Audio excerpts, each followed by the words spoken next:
Okay, well, good morning, everybody. I'm not Doug Hanna. Doug is still away, and I'm Martin Kessel. You obviously, if you've been here, you know me anyway, but not necessarily as the moderator. So we have a good session tonight, this morning with John Marshall. And before we introduce him, we're going to do our usual introductions of ourselves. And we always say, try to make it brief. Don't tell your life story, but maybe one connection with Natick. People here have many connections with Natick. We have a bunch of activists here, but maybe just leave the top one today. So I'll do the order that people showed up, which is the order that on my screen. We'll start with Tom. Hi, I'm Tom Daly. Been a resident of Natick for about 34 years, town meeting member, and look forward to a session with you today, John. Welcome. Thank you. And Elaine, you're next. Okay. Sorry. Elaine Ashcroft. Mother. We got the echo. Long time. Sorry. Okay. I think you got to mute one of them. Why don't we hold off on you? Try to get one of your devices. Sound off on one of your devices. Let's go on to Carrie. Hi, John. Treasurer, Keep Natick Beautiful, Repair Cafe guy, Rotarian, 21-year resident here, former town meeting member. I'm sorry. Anyway, look forward to hearing what you have to say. Okay, and Kathleen, you're next. Hi, John. I'm on the Library Board of Trustees, so I work with Mickey.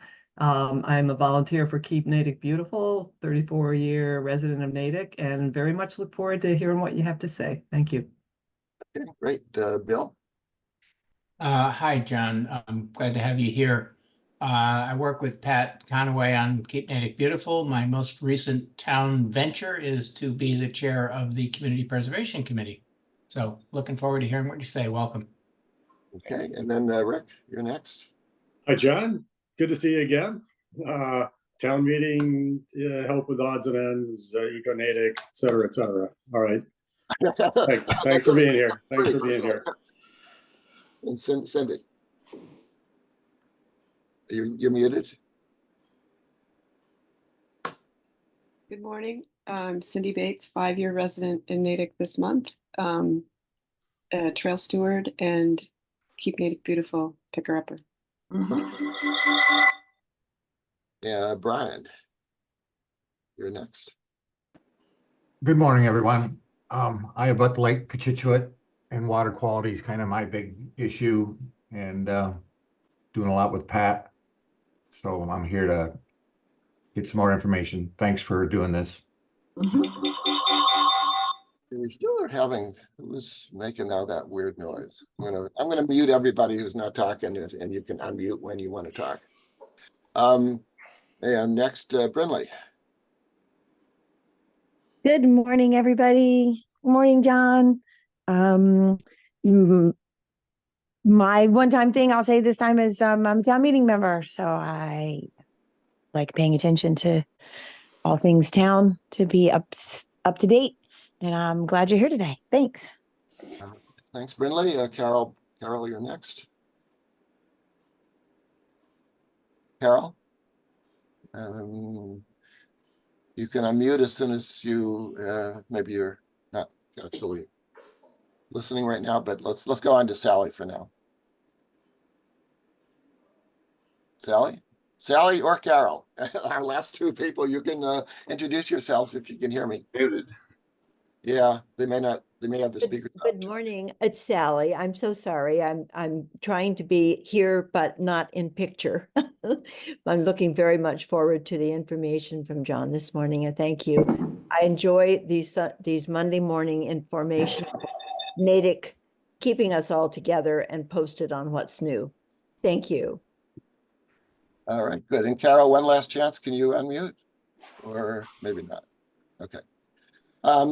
So, in way of introducing John, I think most of us know him. If you've been in Natick for a while, John has been in Natick for quite a while. So sometimes our top administrators are recruited from far and wide, and there's a long search process. But to find John, we didn't have to go too far because he's a homemade Natick person, and he's been in many roles, including, in way of introducing myself, he's happened to have been the administration person on two of the big sort of high visibility committees that I've served on, the Sir Charles River Dam Committee and the 5 Auburn Street Committee. And those are only 2 of his many, many projects. So we're going to hear a little bit about him and what he's done, and leave plenty of time for questions.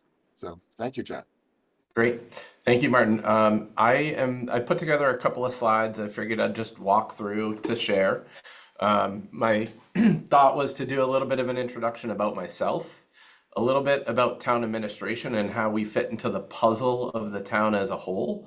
And then I have 3 very different projects, just to give you an idea of some of the things that administration works on. So I'm going to be talking about the Main Street project, both north and south, which I'm sure many of you probably have seen over the years and different levels of being completed, and just kind of how those projects are completed and some of the intricacies with them. I'm going to talk a little bit about the human services study, which we have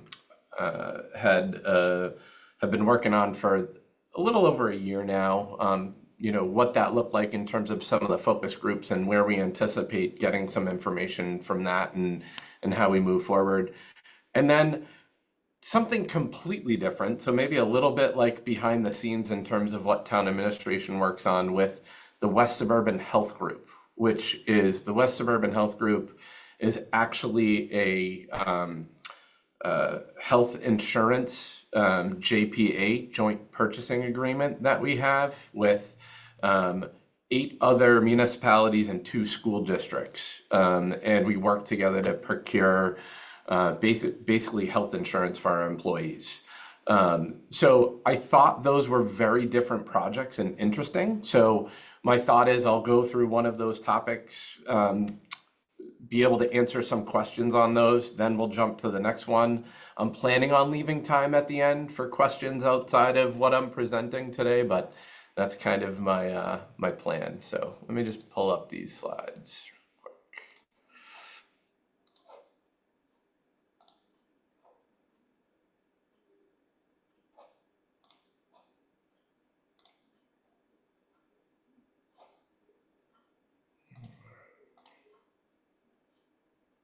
Can everyone see these? Martin, can you see them? Yes, we can. Okay, perfect. So just a little bit about myself and my connection to Natick. I know all of you just got one thing to share, but I figured I'd give a little bit more of an insight to who I am. I was actually born in Natick. I've lived in 6 different locations in town. I'm currently in Precinct 2.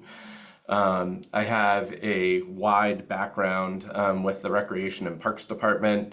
When I was younger, I volunteered at Camp Arrowhead, and then one of my first work experiences was at the Rec and Parks Department.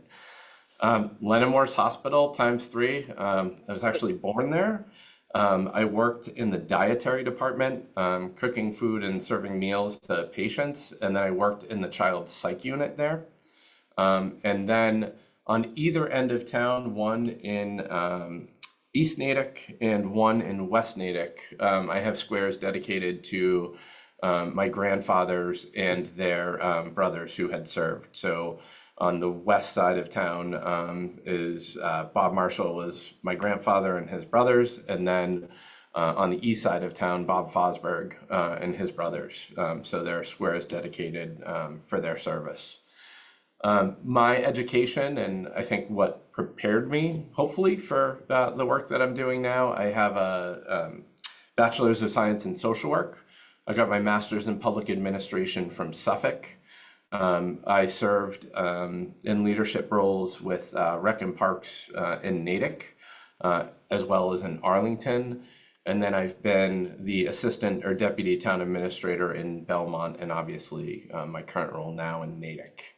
Over the years, I've also enjoyed volunteer work and serving on board. So I was the president of the Mass Rec and Parks Association. And then they asked me to help out as the treasurer, and I got to be the legislative chair as well, which was pretty cool. We got to go and testify at the State House on a couple of things that were important regarding policies and proposed legislation there. In my free time, I love spending time with my family and friends. I have a pretty big family. I like to cook and camp and hike. So that's just a little bit about me. In terms of the org structure of the town, I think this is a pretty good slide, and it doesn't layer all of the pieces involved, and but interesting in terms of how everything fits together. So town administration, obviously, getting direction from the select board, but is led by Jamie Erickson, the town administrator, and myself in the deputy role. We have two other staff admin assistants who help us in the office to make sure we gather all the information and prepare details with Donna Donovan and Billy Walsh. And then it's supporting and working with all of our departments. So there's a number of departments that you see here on the screen. And some of these departments also have policy-making boards or other groups that are tied to it. So for instance, the health department has a 3-member board with the health board.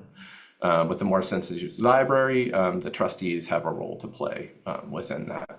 So a lot of components, a lot of departments, but in our role of administration, it's helping the departments with projects, helping them with direction, and doing the best we can to serve the greater good of the community. So the three kind of topics I wanted to talk about today, and I'll start with the Main Street project, is to give you an idea of some of the things that we work on with the various departments in administration. So Main Street is just a good example of some of the complex nature of the work that we do. So Main Street, there were two sections of that road that were completed. The south portion of Main Street, which was basically from West Street or over by the golf course and the town line there. And it ran to just about the area by the Service Council in that area. That work was completed by the town, design work, making sure we tied in with complete streets, some of the concepts in terms of making sure we have streets wide enough to accommodate for different modes of transportation, not just vehicles, but looking at bicycles and pedestrians.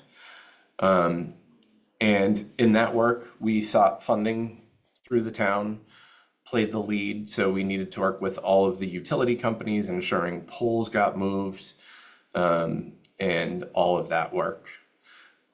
North Main Street was a little bit different. We were involved with the design work and working with the state, but the actual construction of that work was a MassDOT project. So the state led that work. We obviously played more of a supporting role in that, but they hired the contractors and they sequenced all of the work accordingly. Just one thing related to the work, probably our biggest pain point within work on both sections was the utility poles and trying to get those sequenced. Anytime you widen a street and you try to accommodate more modes of usage, you can run into an issue where poles now become part of the road, so you have to move those poles further out. On the South Main Street side, there were about 60 poles that were impacted, and I believe on the North Main Street side, there were 100 poles. The way poles work is at the very top, you have electrical, and that's typically Eversource. And then you have a number of other wires that might be underneath. So you could have Comcast, RCN, Verizon. There could be a town line on there for fire service. So you have to make sure you sequence all of that and that moves accordingly. If there's any hang up on one pole, it can create disruption and time issues. And so that was certainly a pain point. What we did to try to make that move a little bit better is we actually inserted ourselves into that project.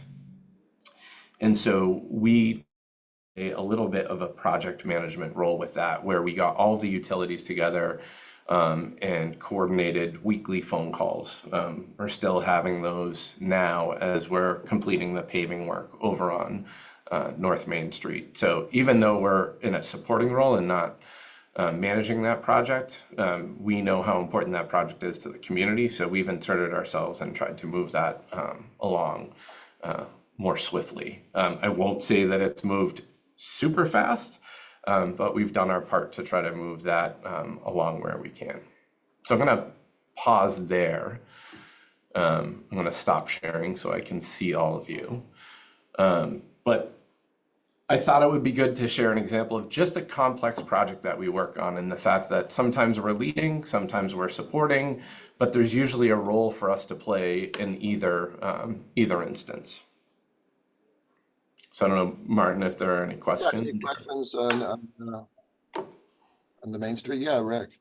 Well, this isn't a terribly important question. I was just curious, since I lived off South Main Street down near West and drove on it during the construction years.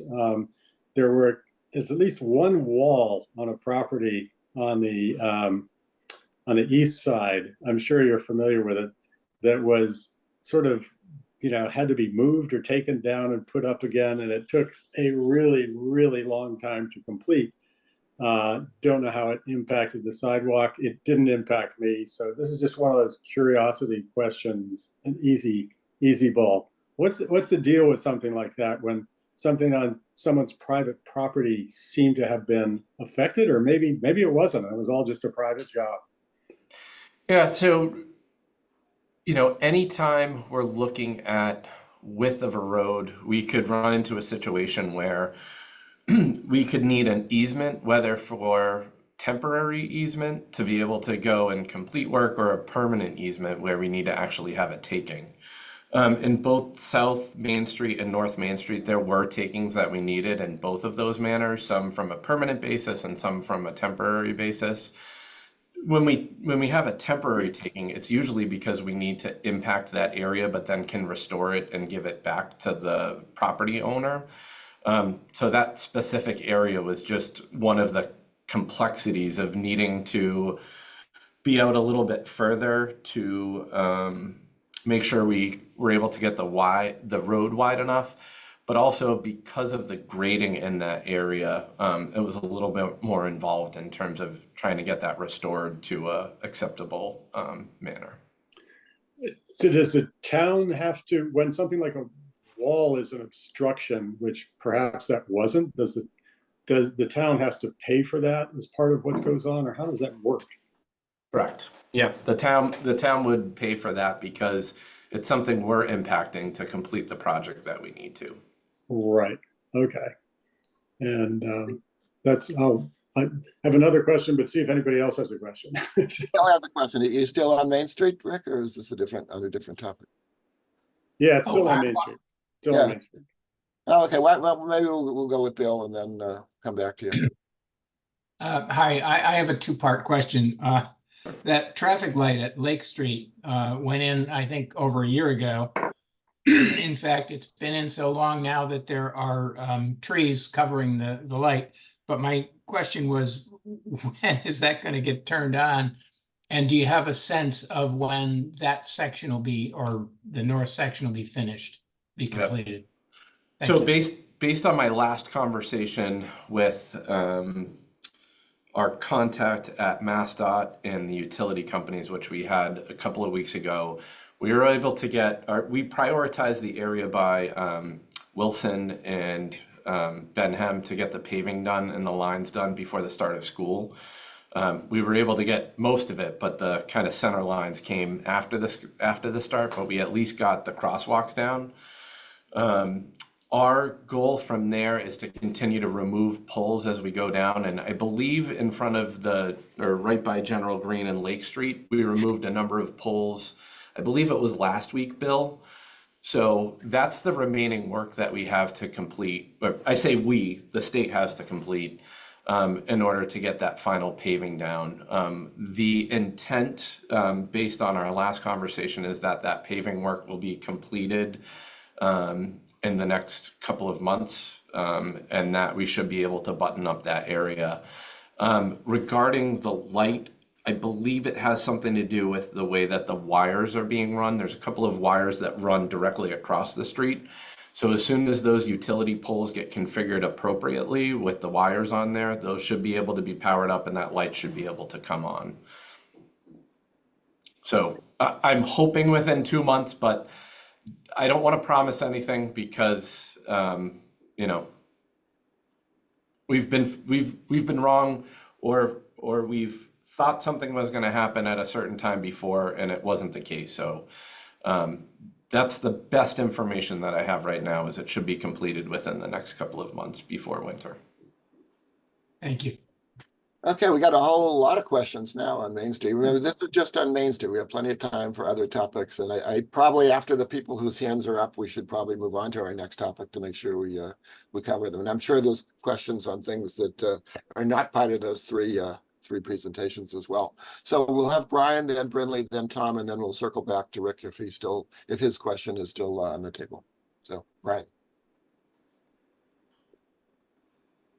Regarding the Route 27 north section, I live on Oak Knoll Road, and that's been going on for a long time. Route 30 and the Wayland project intersection started, and here we are waiting for the details. But one of the things is the Snake Brook settling pond. That was stopped when it started, and I don't have any information about what the alternative plan there is for Snake Brook.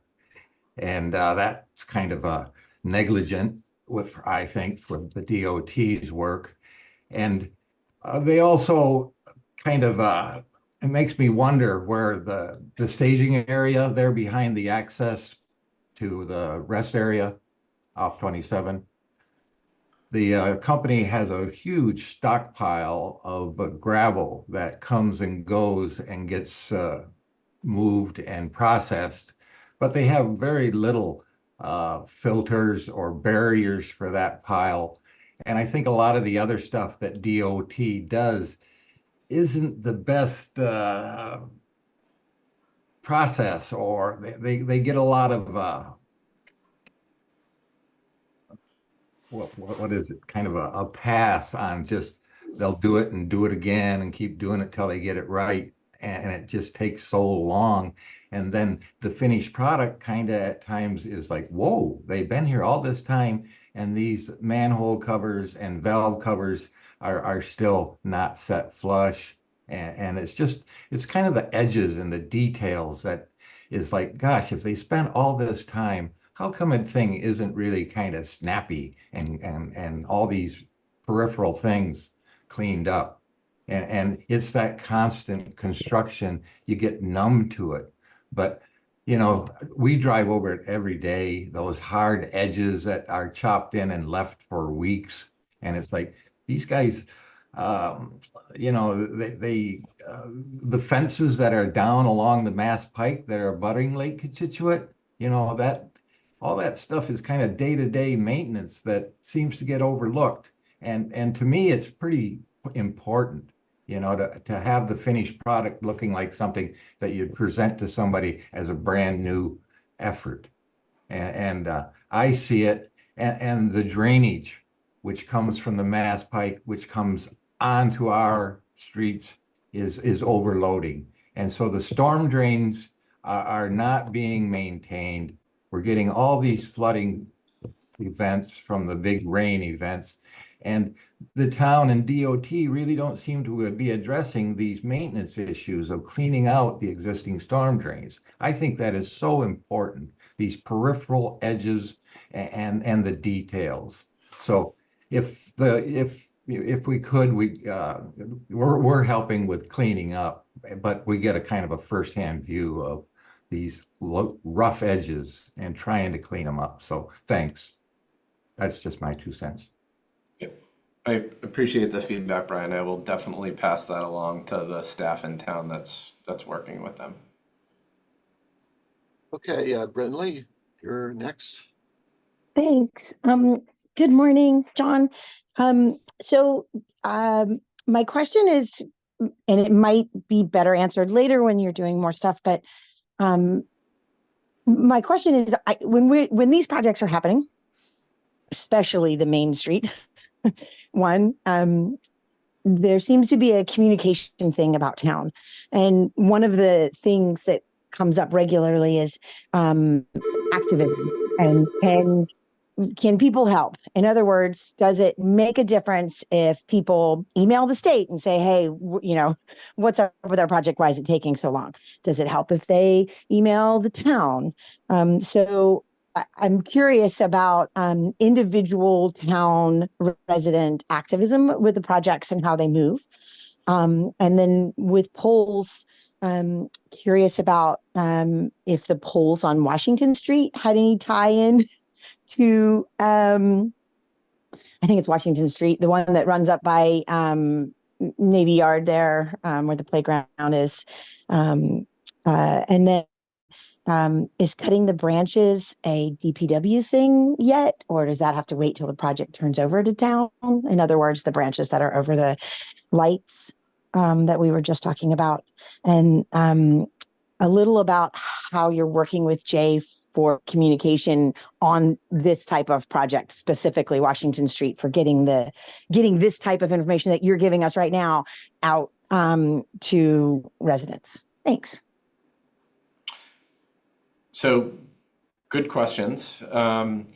Regarding Main Street, while that's a DOT project, it's within the hands of it. So trimming or cutting any of the trees would still be with DOT until that project's complete and turned back to the town.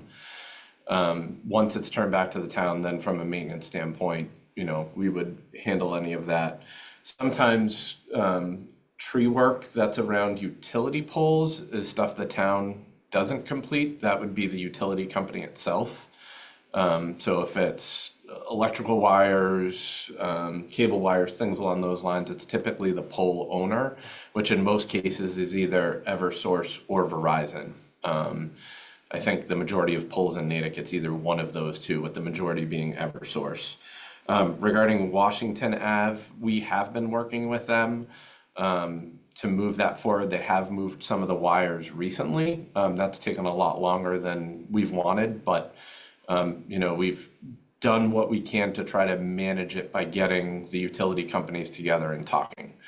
The main system that the utility companies use right now is something called NJUNS, which is this basically electronic database where they populate information in terms of the pole and who's next to go, and they utilize that for sequencing their work. However, if something isn't updated in that, if they don't have eyes on the conditions on the actual streets, they might miss something, which can clog things up and create an issue, which is why we've gotten more involved with that. And then regarding communication, sometimes it's the information we get from the state and trying to share and re-report that out. So it's obviously an area we can be better in. And we continue to look at ways to improve that. So hopefully that answered some of those questions. I guess the only one that's missing is the activism. I constantly get the question of, does it actually help to email the state or to email the town? Yes. Can things move as quickly as everyone wants? No. I mean, I think unfortunately resources is the biggest challenge that we're going to have, whether it's a town or a state project. It took over 2 years, I think, to complete South Main Street. And I came in after it was already in the works. So, you know, would it have taken even longer if we didn't insert ourselves and try to manage some of the coordination around the utility poles? I believe it would. So I do think we made an impact, whether it's seen by the public or not. You know, that's in the court of public opinion, right? But what I can say is there's a lot of time and effort that was put in to try to help sequence that to move it along sooner. And I do believe we made an impact on that. So yes, I mean, if you have feedback for us on things, we take that under consideration, and then we figure out if we have the resources to follow through or follow up. Okay, that's good, Brendan. All right, Tom, you have a question? Yeah. Okay. This is something that's already been completed. The Rotary at Pine Street. Was the decision, was the people in the area consulted? How did it happen? Was it a combined decision between the town and DOT? Because everybody I go, why is a Rotary there? Scratching my head over that one. So I was wondering that too. Yeah.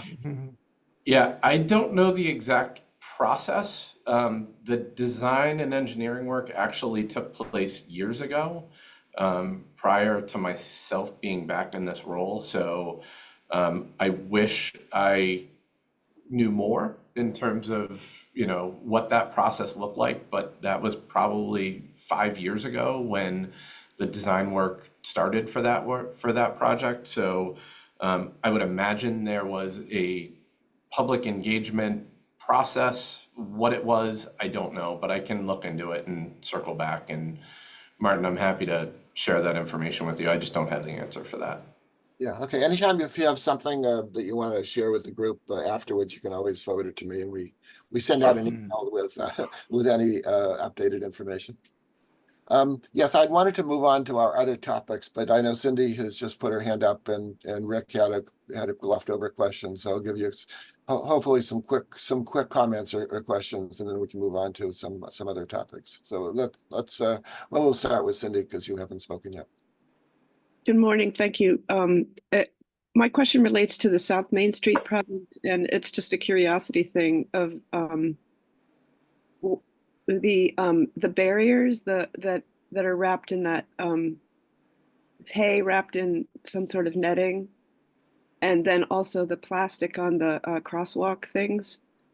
Sometimes it seems to take a long time for the plastic to come off, and then I'm just curious, like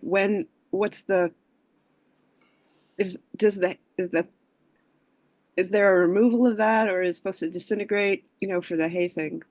Just kind of curious about that. That's a good question. I've been involved with, I don't know this specific instance. I've been in projects where, depending on the material, it has been meant to kind of break down. In other instances, it is a condition to be removed. Regarding the plastic on the textured kind of crosswalk areas, that was probably just an oversight by someone in not removing it sooner. And I just one more thing about those things. I notice when they get either snowblowed or whatever in the winter, that the little bumps come off. And I know they're supposed to be helpful to people in wheelchairs, but I'm not sure they're the greatest product. Anyway. All right, so we'll go on to Rick. You can have kind of the closing word on this topic, and then we can move on to our. Love to offer it. This isn't a question. This is a comment from one John Q member.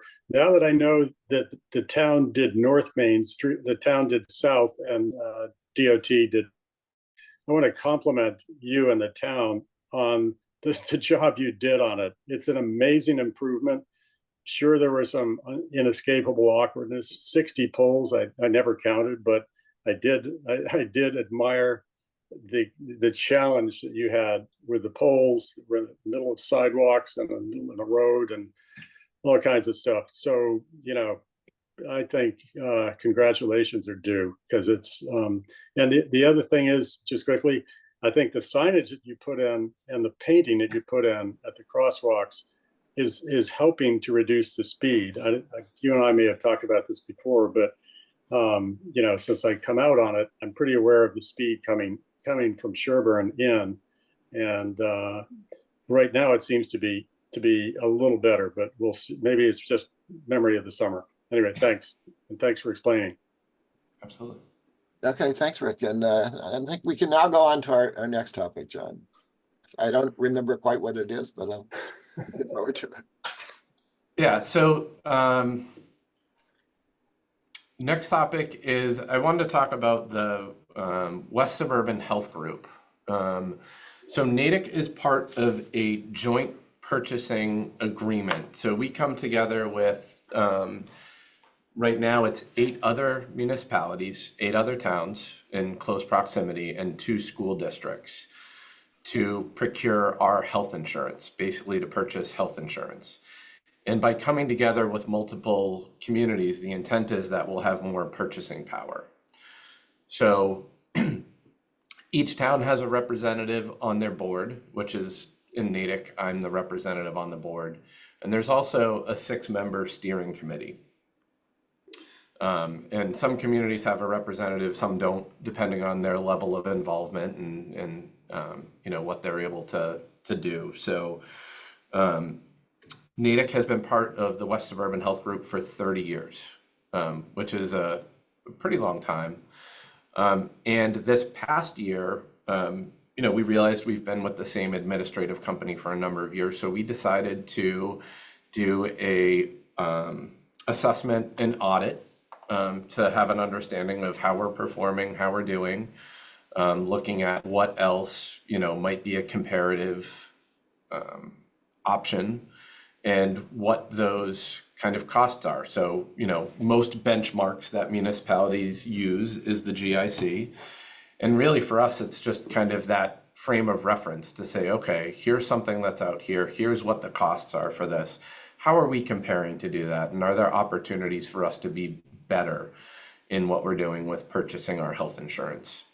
So we had a company come in, they completed an assessment, they took a look at what we're doing, and we will be in the process of all of the communities, the board members, coming together to say, what do we do now with that information? You know, do we want to stay together as a West Suburban Health Group? Is this the right thing, you know, for individual communities to do?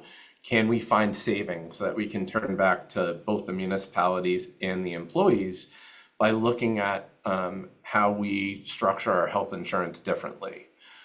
Probably 2 of the biggest factors that have hurt the commercial market, and specifically with the public sector, has been there are a couple of main insurance carriers in Massachusetts, but Fallon Health Insurance was a major one.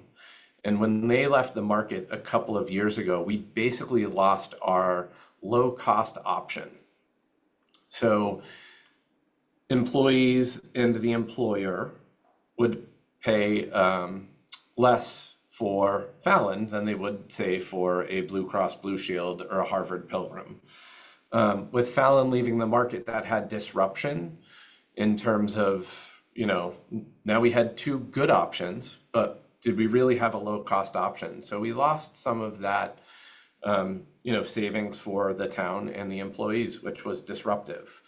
That was 2 years ago, so that's why we figured it would be a good idea to take a look at it and see what opportunities we have to find savings with the West Suburban Health Group, and just kind of reaffirm that this is the right thing for the member communities to do. And so we're still in the evaluation process right now. We're just gathering that information back.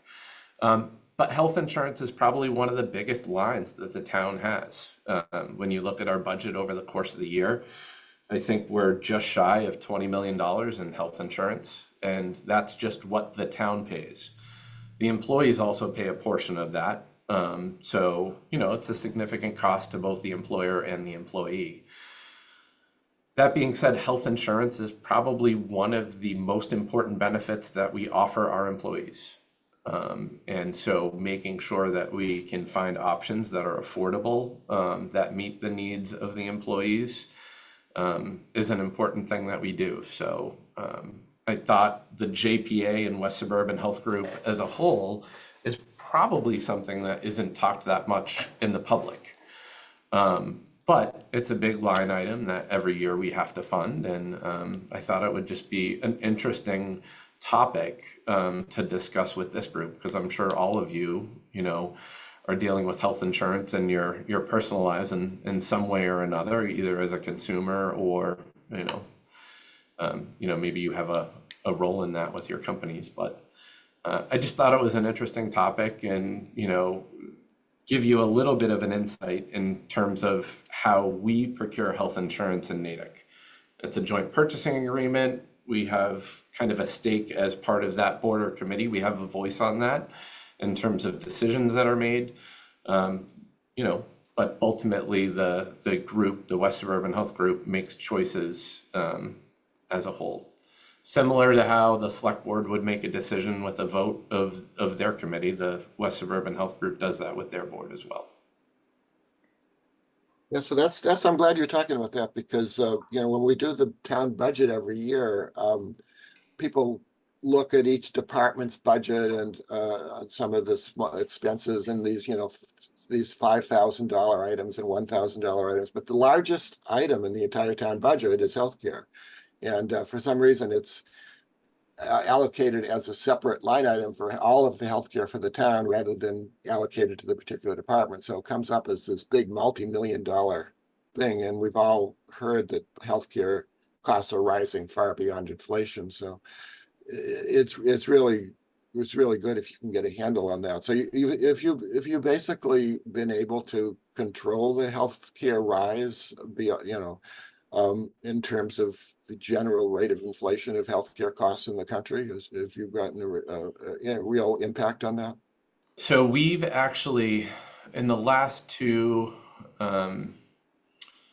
years, we've actually had a significant increase. So we had, I think it was just shy of 9%. It was 8 point something 2 years ago, and then I think it was like 9.5 this year. So it went up significantly, which was why we wanted to really assess and evaluate. The ability we likely have is to control trend.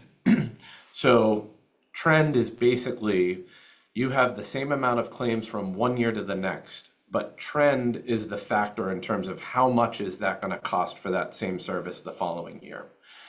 So what we're hearing in the market is the trend is, somewhere in that 9% range within the industry as a whole. In municipalities with Prop 2.5, we can only raise additional revenue 2.5% plus new growth.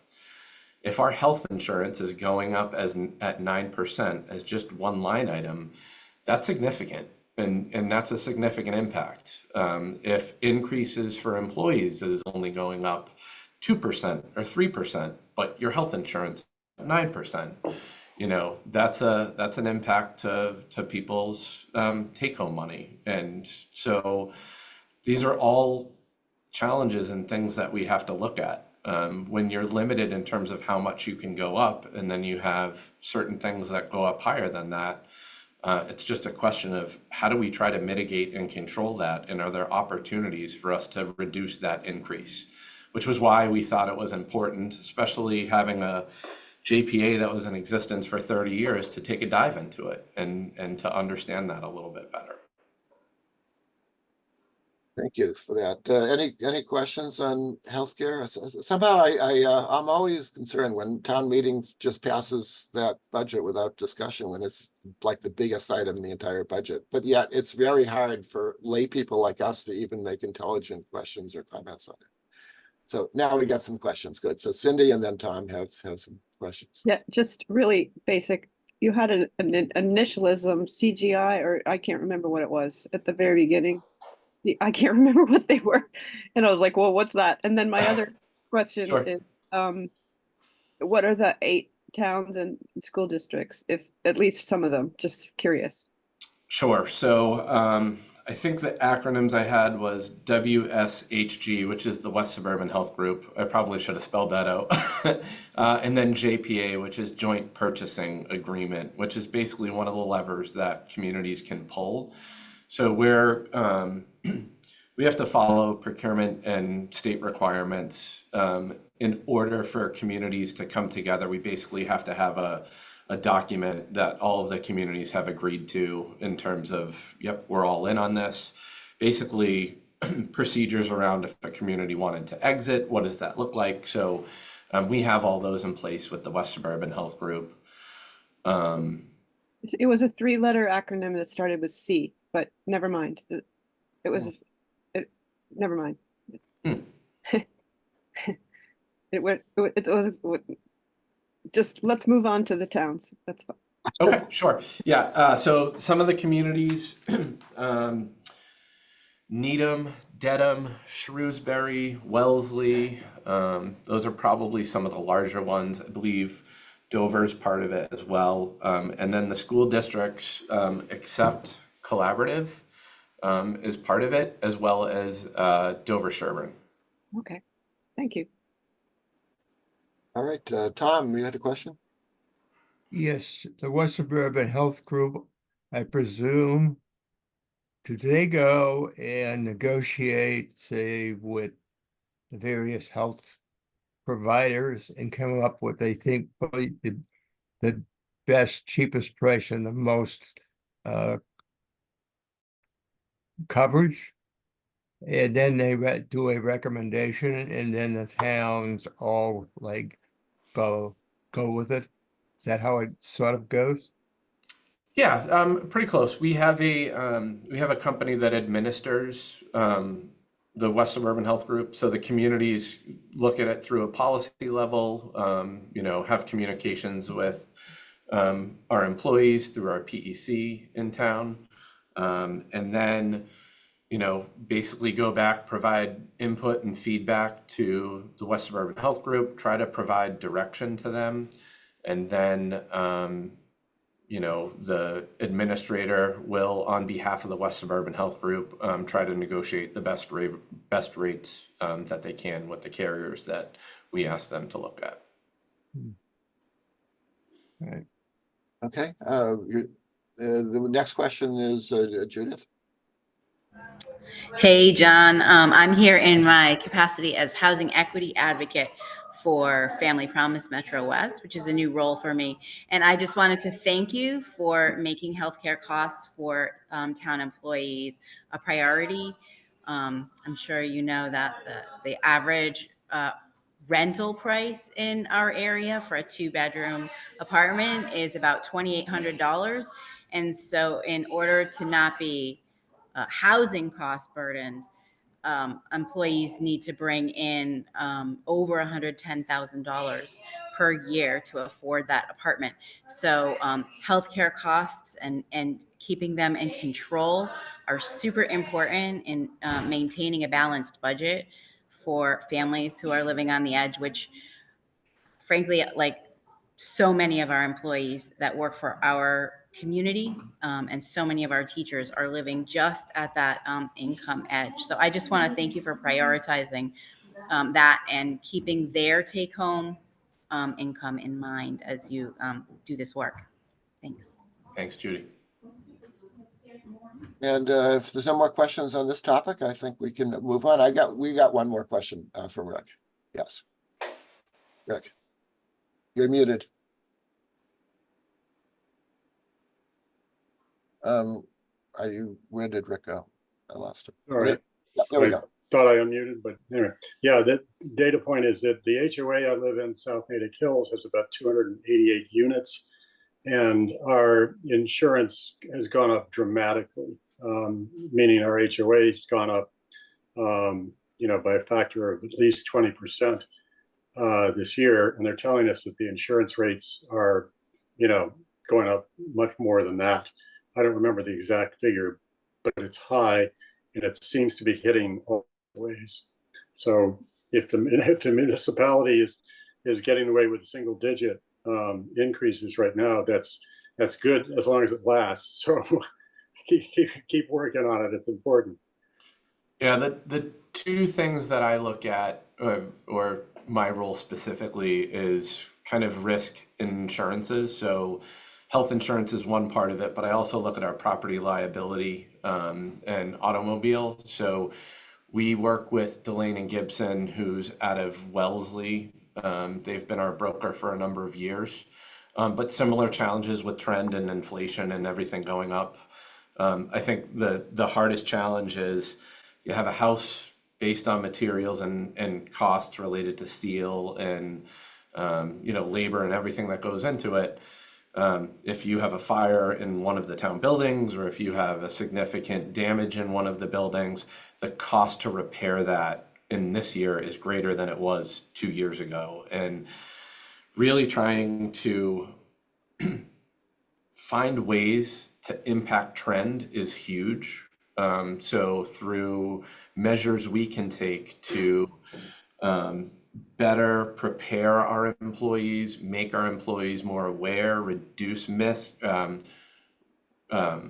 remediate risk where possible, training, education, things that we can do to kind of help our employees be safer in their roles and more aware in their roles as well. So we try to look at those things to bring down costs. And when we can find trainings and we can get a good chunk of our employees through certain trainings, then that helps, and we can prove that and show certificates around, hey, we completed this training on safety, and that might help bring some of our premiums down a little bit, because our workforce is more educated and trained in that area, which minimizes our risk potential.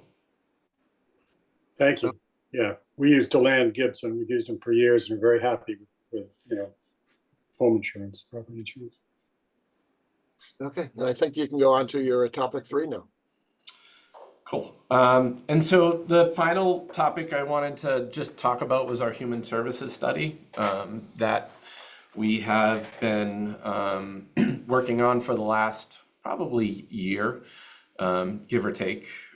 So we started off this work by having some focus groups, kind of reaching out to different segments within the community, trying to get some baseline data.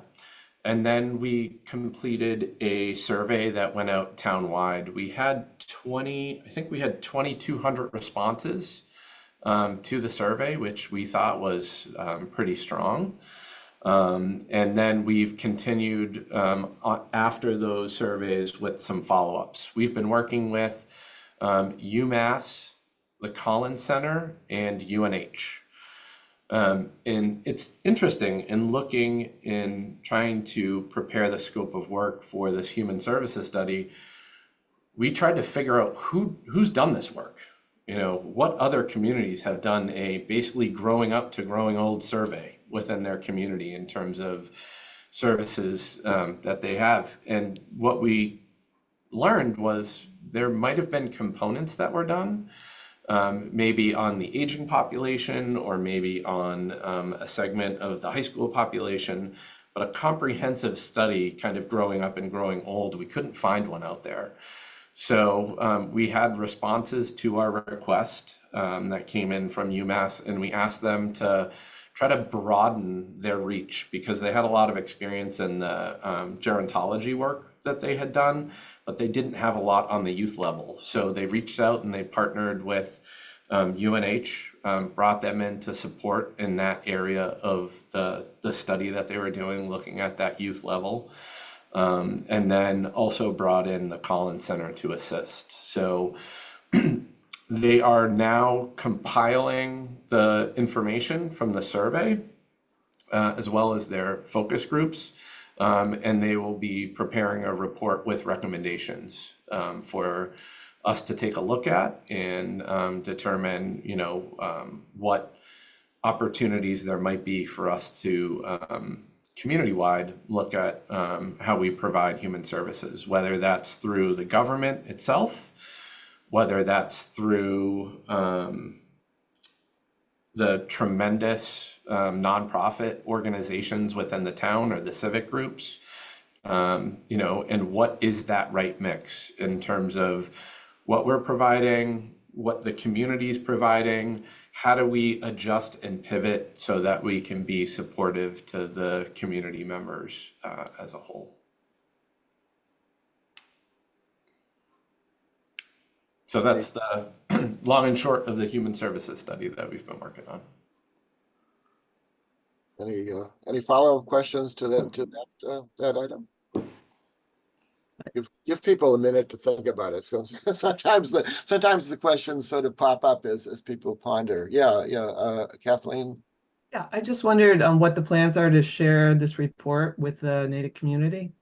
Yep. So we have a page that we have right now. So we've been trying to gather email and communication from people on that. So obviously we'll post it on that, but that won't be the only thing that we do. We're looking to have a couple of community conversations where we have UMass come in and present the findings from that. So we're looking to probably in November, December, have an opportunity to share those findings with the public in a couple of different ways.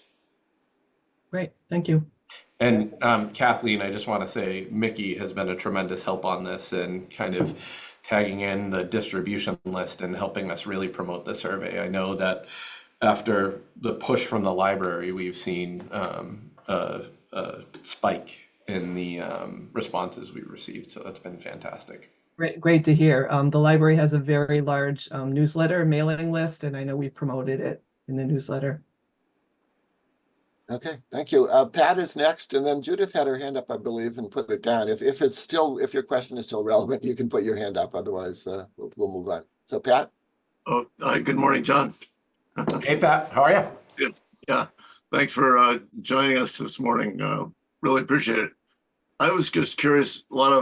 Mostly hearsay and gossip, but the community senior center had over, maybe it was partly COVID and stuff, but it become kind of difficult for people to use, like the kitchen and things like that. I know there are a lot of Board of Health requirements and so forth, but I did get, again, it's mostly just from chatter, people saying that, yeah, it used to be a much more happening place, and now it's kind of like got a very tight bureaucratic structure, and just curious about that issue.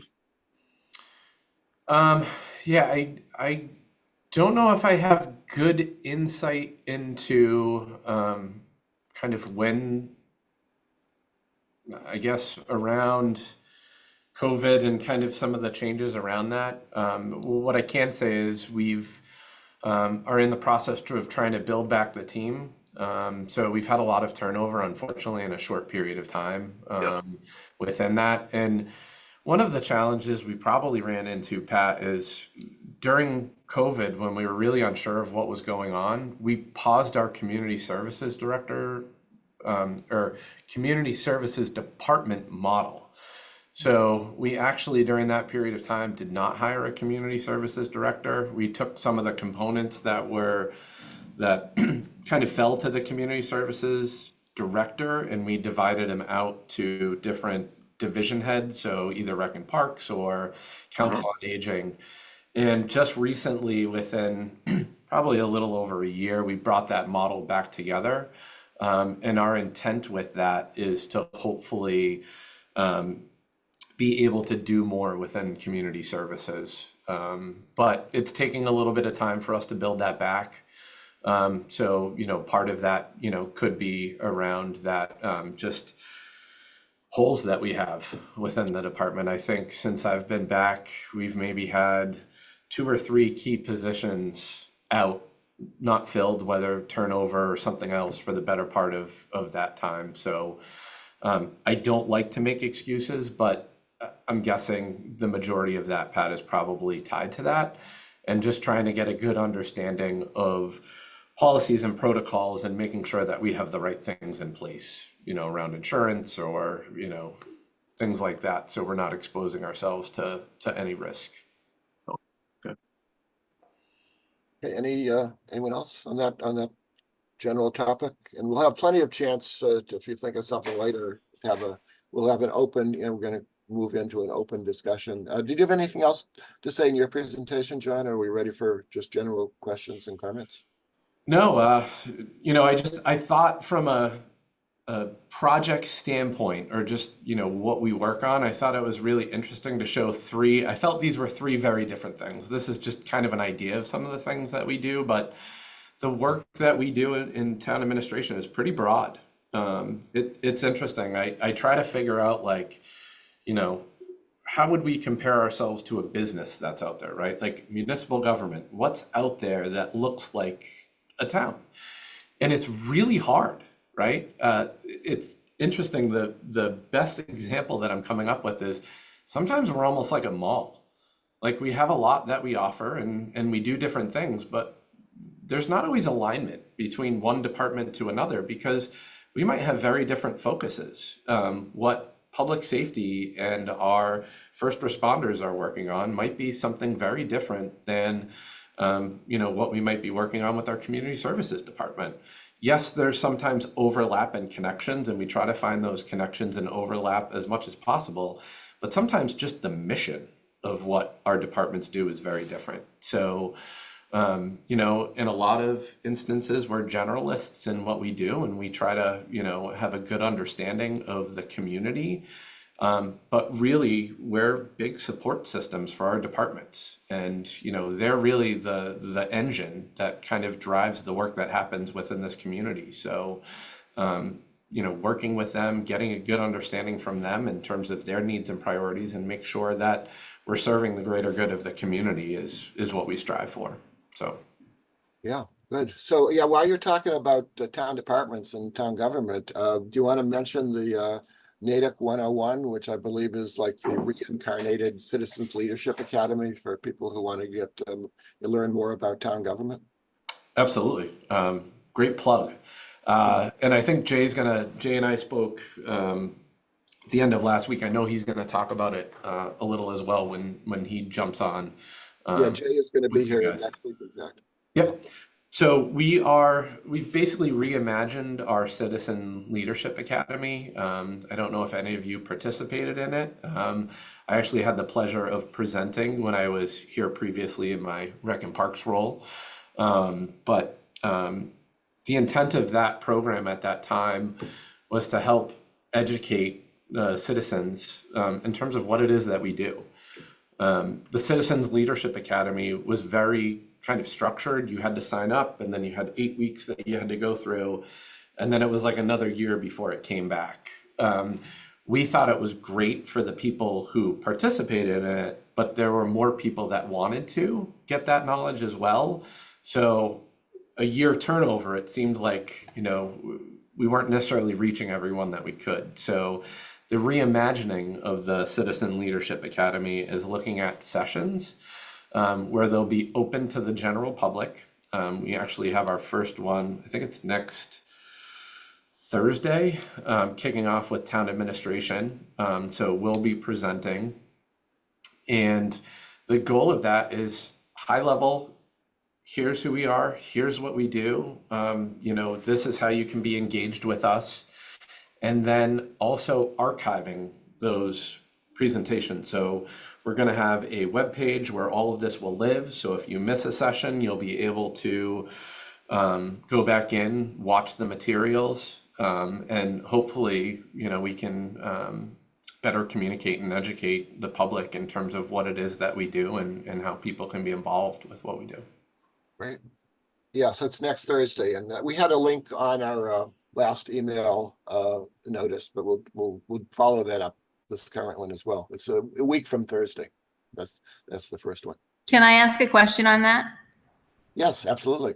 So I am registered for next Thursday, and I continue to check both email and the town website, but the time has not been released yet. I just want to confirm that because I've got Cole Center Gym and I've got the date, and it's the town administration session. Do you have a time on that yet, John?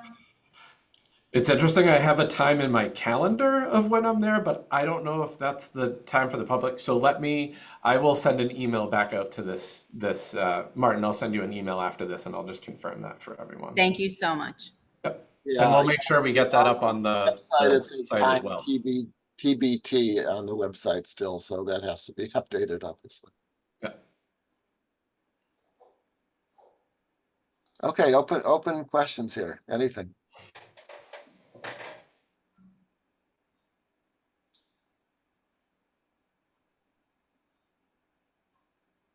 Brindley, yeah. Sure. Hi. Again, so to touch back about the community and senior center, every time I go and hang out in the big room there and see the kitchen, and every time I've in that kitchen and see the space, I've always been curious if there's an opportunity for a pop-up meal situation, and who would we talk to and how would that work? So our new community services director just started, I think, a month ago, Angela Snell. She would be the person to connect with. And I think, really the question is around, making sure that whatever group goes in there can follow and align with whatever protocols we have. So it would likely be just a couple of things: insurance, time of when that group will be in there, if there's any cost associated with utilizing it, depending on the hours. And then, making sure, I think sometimes it's like serve safe, so it could be a Board of Health regulation, but there's a couple of, things that we would just want to confirm for someone utilizing that, because it is a unique resource. If it was say a classroom, that's a little bit easier. But there's just some things associated with, any type of kitchen that we've got to make sure we're complying with. Thanks. Okay, good. Pat. Can I ask one more? Oh, sorry. It's okay. No, Brindley, go ahead. We're pretty good here on time. So the second question is, I'm so excited about the 101. So glad you guys brought that up. I've been really wanting to have some of that and talking about it, and I'm just curious if there's a potential for adding a town meeting segment, meaning a town meeting, town moderator, how all of that works, and really including that aspect of civil service and what we do, because I feel like that's such an important part that also doesn't get talked about. Yes, that's our intent. We're starting off, I think we have 4 sessions maybe that we're showcasing or showing to the public, but our intent is to expand it and reach boards and committees, as well as, town meeting, and then also potentially some of our community partners, depending on how far we go with this. So yes, that would be in the works in the future.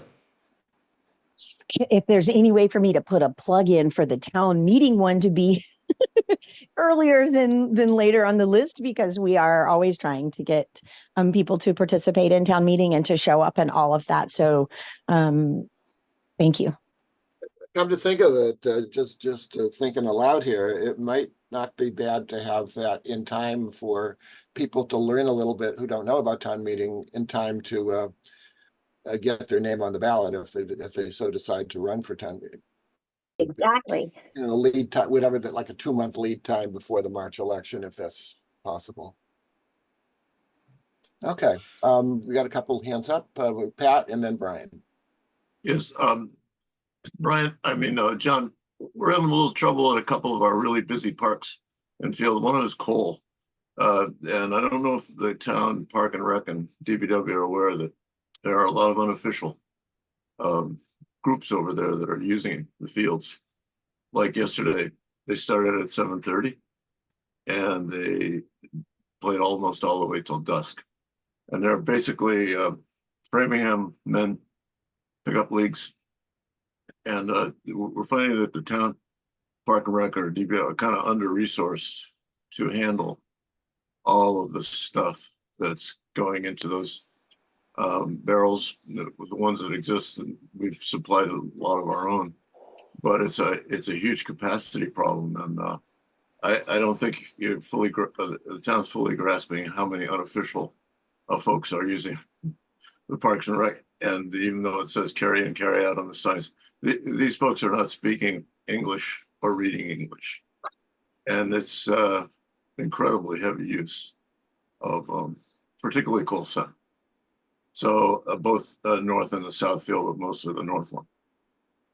And I just didn't know whether you were really aware of that. And I've tried to communicate a little bit with Brian at DPW and John.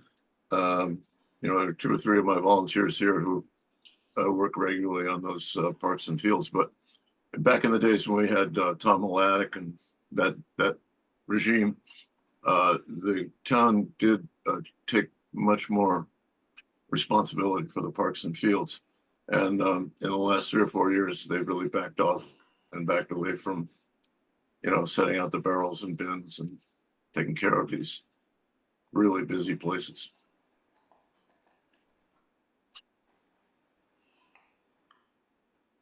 I'd like to add a little bit to that with the coal field being a astro or plastic field, artificial turf. The maintenance of that, I think, is lacking big time. The south side of it, the drain for that field is full of dirt and debris and hasn't been cleaned in a long time. So that area floods and all the particulate matter, which is mostly plastic, floats down to that end and becomes this layer on top of the turf field that a lot of people complain about.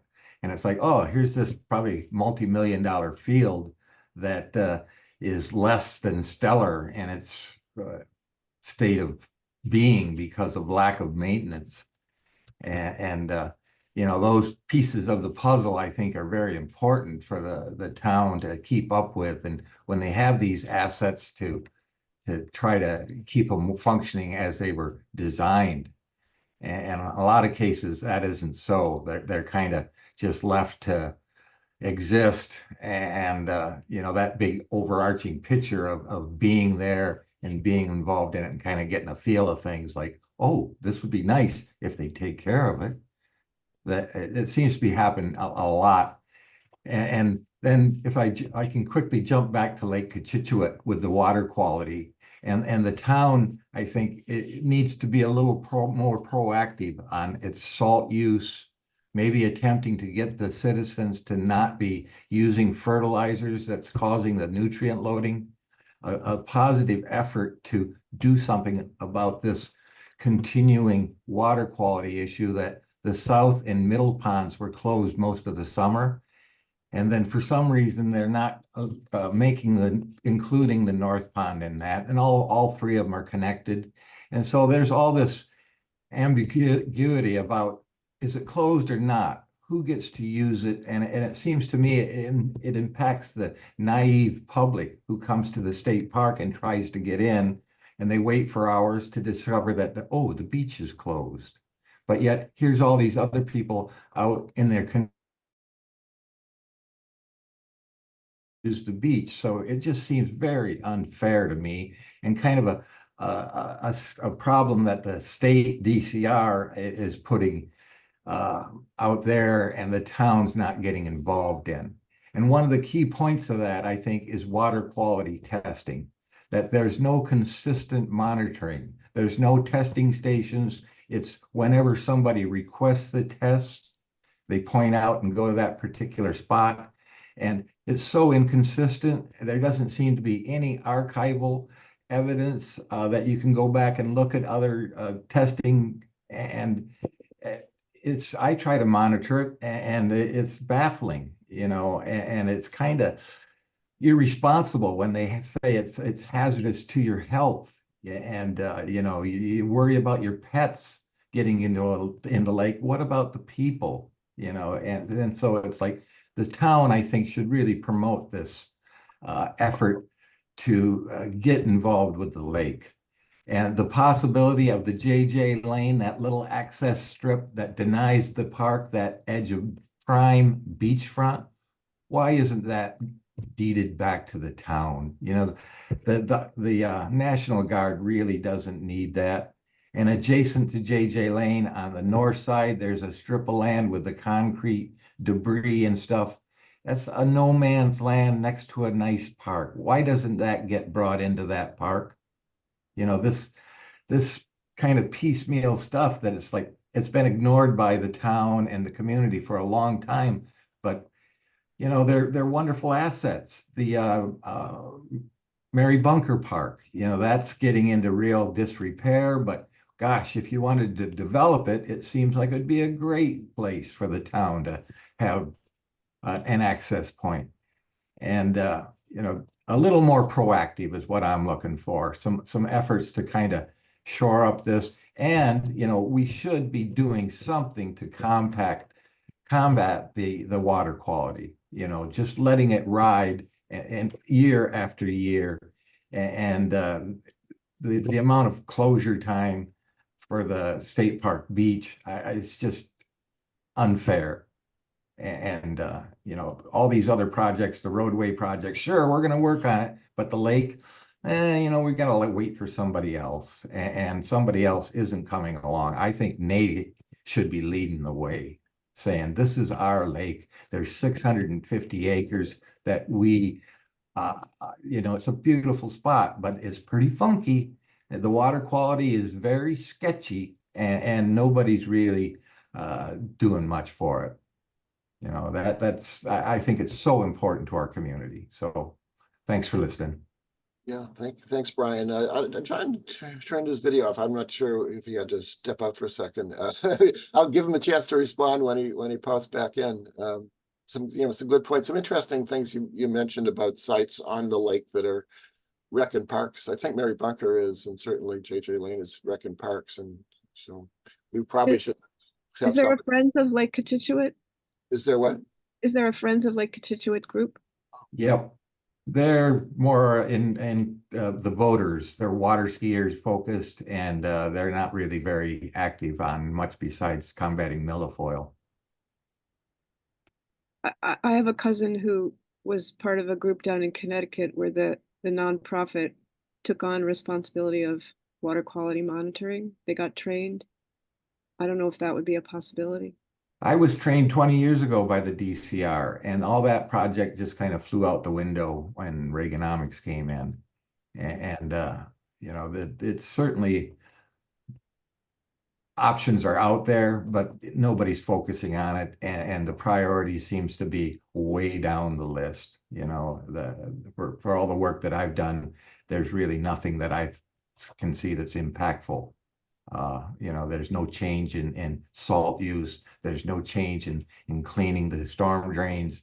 The runoff situation is worsening, and you know, it's kind of like, oh, that's the way it is. We've got climate I guess change. I was just you know, you're talking about the data. There's no central location for the data, but if people are still collecting the data, it would seem like that collecting the data could be a local thing, and then get somebody at the state to keep it, or someplace to have a database to keep it all in one place. Well, okay, so anyway, this is, don't point to it. yeah, a good discussion for a, you know, subgroup to get together on. John, I don't know, I think John either had an emergency or had to step away or something. We'll give him a chance to sign back on. And then Pat has, I don't know if you have a question for John or just a response, but then I'll give a rundown of our upcoming sessions, and then hopefully John will be we'll be back to say goodbye to the rest of us. We're getting to the pretty much near the end of our allotted time anyways. But Pat, what do you have? Well, I was just going to suggest, you know, because you're wading into a pretty big subject, and I think we could use a whole CWAP session on the water quality stuff. And it's very complicated, five different towns and conservation commissions, and then DCR on top of that, and it's quite a Carol and Brian and I have worked on it for years and years, and let me tell you, there's a lot of improvement that needs to be done. Yeah. Yeah, you're right. It does deserve a session, and to try to even gather the right expertise is going to be a challenge. So I'll throw this out there. The Linsky and the DCR people are having a meeting Friday at the lake. They're going to go out and take a ride around the lake. And I spoke to David, and he wants me to sending my bullet points of areas of concern. Oh, good, good. Yeah, I know And you raised that when he was on our show a couple of weeks ago as well. yeah, I'm going to try to put something together, and I've got some other options, but I hope to get something out there that might bring their curiosity into focus a little bit, and maybe they'll start addressing that water quality, because it just doesn't make sense to me with the north and south ponds being on the same lake. One's closed, one's not, and it's just it's a false alarm that they seem to be raising in some ways, but I think it's a real true alarm that the water quality is funky, and it needs a lot of help. Okay, John is back. I'm not sure how much you caught. We figured there was some emergency to call you away, or maybe a technical problem, but I don't know if you want to respond to any of that, or whether you heard enough of it. Brindley has a comment as well. Why don't we? I can save my comment for after John, because my comment is moving on just a bit. Yeah, okay. So John, I don't know. It looks like you're on with your phone. It's a little, it's a little shaky, but yeah. How much do you want to respond to, if anything, of what we missed here? Oh, he can't talk. He can't hear. Some technical problem. Okay. I'm not sure exactly what. Does anybody know sign language? Okay, we may have to call it a day as far as that. But yeah, Brindley, you had a comment, and then we'll kind of wrap up. Sure. I just wanted to say, I feel like I don't say this enough, and I feel like Brian, I'm really grateful for this being your mission and how dedicated you are to it and how committed you are to it. And I'm grateful that you continually bring it up and do it and in our group. And I just wanted to really say that. I also wanted to say thank you to Bill, who did a fantastic job at FinCom representing CPC. It was really great. And that I did put the link to the 101 in our chat. And then Bill's comment leads me to my final comment, which is, as a town meeting member and as we're an interested group, I wanted to let everyone know that FinCom is back in session. They are hearing all of the warrant articles right now. They meet on Tuesdays and Thursdays. And so if anyone is interested in keeping up and staying up, we do have a lot of zoning things coming up that will be interesting and big.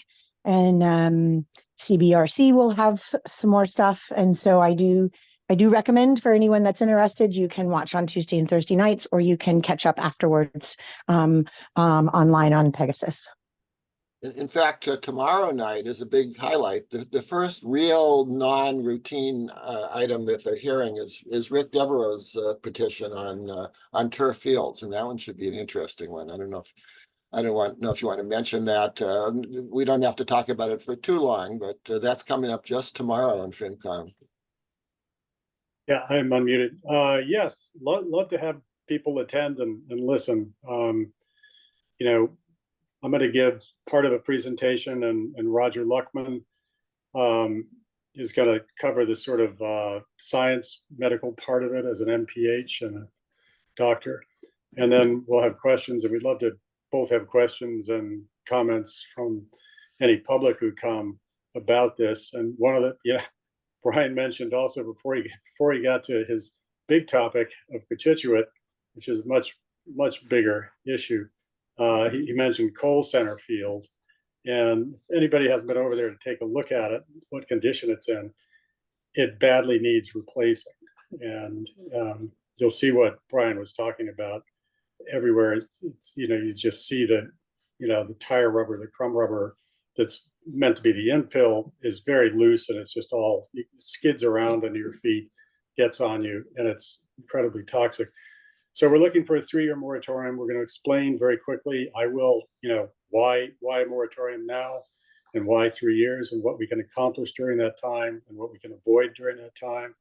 And, on the list of how to do it is not very expensive, but, putting in these fields and caring for them, the maintenance part of it is very, whether it's an artificial turf field is expense, just like taking care of a grass field.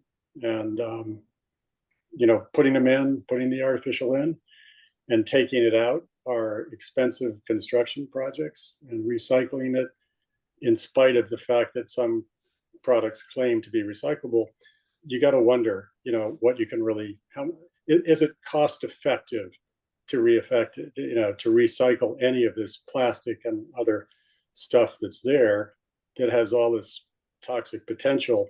And if so, if they do recycle it and it's not cost effective, then what does it cost? Right now, a lot of it's gone into landfills, Malaysia, places like that. Anyway, that's the short gist of it, but love to have you either hear the recording or show. Thank you, Martin. Rick, when and where is the meeting? Carrie? Yeah, I was just wondering when and where is the hearing? The hearing is tomorrow night. It's Article 31. It's the last of maybe a half a dozen or more, sort of warrants to be heard. I don't know how long any of those other warrants will take, obviously. I'll be there in person. Tien Lum will be there in person. And I think Roger's going to have to do it virtually, but he'll have some slides. And, I will send a copy of my text of my part of the presentation, and I'll try to get Rogers to share with Martin and Doug at CWAP, so it could be gotten out. That would be fabulous if we could do a link to a PDF on that. So I'm not sure we'll get that. I'm not sure we're going to do that before tomorrow night, but if you can't make it tomorrow night, we'll get it. Yeah, Keep Native Beautiful has a board meeting tomorrow night, so yeah. I just wanted to say real quick before that we get off of that particular thing. I have put the link to the agenda website in our chat. And if you go to that agenda website, you can see FinCom on there, and it will give you the agenda for each night and the link to join via Zoom. Thank you, Brindley. Okay. Rick, can I ask a quick question? Sure. Just very quick. A 3-year moratorium. Are you saying 3 years of not using the field while No. you Sorry. explore To be further? clear, the moratorium is on new installations.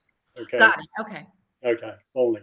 And obviously coal needs to be rethought, but and part of the reason, in a nutshell, right now is that even the manufacturers trade group, their association of synthetic turf manufacturers, admits that they don't have testing, that there aren't testing methodologies for the toxic chemicals in it, and they won't have them until 2027. And then they have to put them to use on products current and to be developed. Manufacturers are trying to develop PFAS free and, more heat, not products that don't heat up as much, but they're making claims that in some cases are, the association has admitted are not viable based on the kind of testing that they do. Okay, so we're kind of I was kind of going to lead into this. It looks like we got into it sooner. I wanted to close by thanking John first of all for joining us. It was there you are. It was a great discussion. I'm sorry we got cut off technically for the last few minutes, but the first hour and 20 minutes went nicely. Yeah, I apologize for that. We lost internet connection at town hall. So I was trying to figure out how to call in, and then I realized I could do it with my phone. So I was catching bits and pieces of what Pat was saying, I believe, and what Rick was saying and what Brian was saying. So if you want to summarize and send them to me, Martin, I'm happy to respond to those and get them back to the group. But I think we can. I'll send you the link and the place in the recording where you probably might have missed stuff. That's probably this way. You don't have to listen to the whole hour and a half, but the last 10 minutes or so, maybe.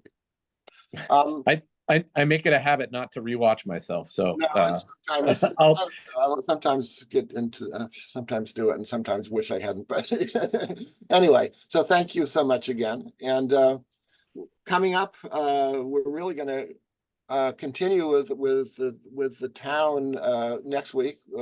Jay Paraditich, I always have trouble with his name. Is that right? Do I have it right? Paraditich. Paraditich. Okay. So he will be. He's our town communication director, and we've had him on about a year ago when he was first starting. So we'll have he's coming back next week. And then we have 3 sessions devoted to fall town meeting warrant articles. The first of those is Ganesh Ramachandran. I also have trouble with his name, but I should know it by now. Who's going to be from the Affordable Housing Trust, and they have at least one article before town meeting on accessory dwelling units, and they also may have comments on the MBTA communities zoning. And then the week after that, Frank Foss will go through all of the town meeting warrant articles. And then the third week, we usually have an internal discussion, but it turns out we have not one, but 3 citizens petitions that I think are of interest this time. We have obviously Rick's citizen petition on turf fields. Brindley also has a citizen petition on the quorum for town meeting, and she's talked with us before about that, but now it's going to be ripe for a townwide discussion. And then the third citizen petition is Victoria Grafflin, who's also in Echo Natick, as is Rick. And that one is what's the subject zone? Gas power. Leaf blowers. So that's also a topic that I know we've talked about before. So it's very interesting. We got 3 big topics that I think our people here at Coffee with a Purpose are quite interested in, that are going to be the subject of citizen petition at town meeting. And the FinCom meeting this Tuesday will be on the first of those, and then on the other topics later on. So we'll all keep up with that. So I'm hoping to have a discussion on that at Coffee with a Purpose at our last of the 3 sessions that will cover the warrant articles. That would be on October 7th. But all of these Coffee with a Purpose sessions are going to be interesting. So hope to see everybody there. Will next week's be hybrid again? I somehow missed notification that this was a Zoom only meeting. Oh, whoops. Yeah, no, it was a last minute change, unfortunately. So the only notice was in the email that went out on Friday, and I tried to make it prominent, but sometimes people miss it anyway.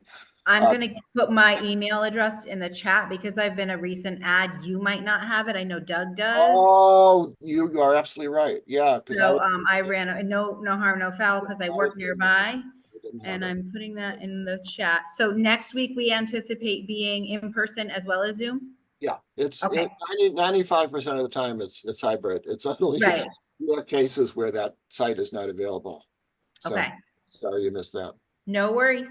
Okay. How about John's email address, John Marshall?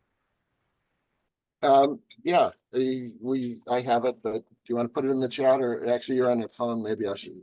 Yeah, I don't know. I'm pretty good with technology. I don't know if I can pull that one off. And no, I think I can say it. Just jmarshall at natickma.org. It's the town emails are pretty straightforward. It's first letter of your first name and then last name. So Brindley can probably type it faster than me. She's really good at this. I'll put it in there.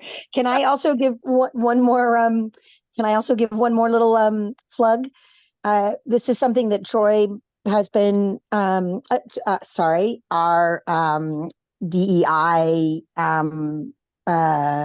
EIO, Equity Outreach and Inclusion Director, has been working on for a while, and I think if you know anybody in Precinct 1 or Precinct 2 or even Precinct 3, they have finally put together a mobile town hall, which is something that we've been talking about for a while, to try to bring town hall to different parts of town where perhaps people have been unable to get to downtown events.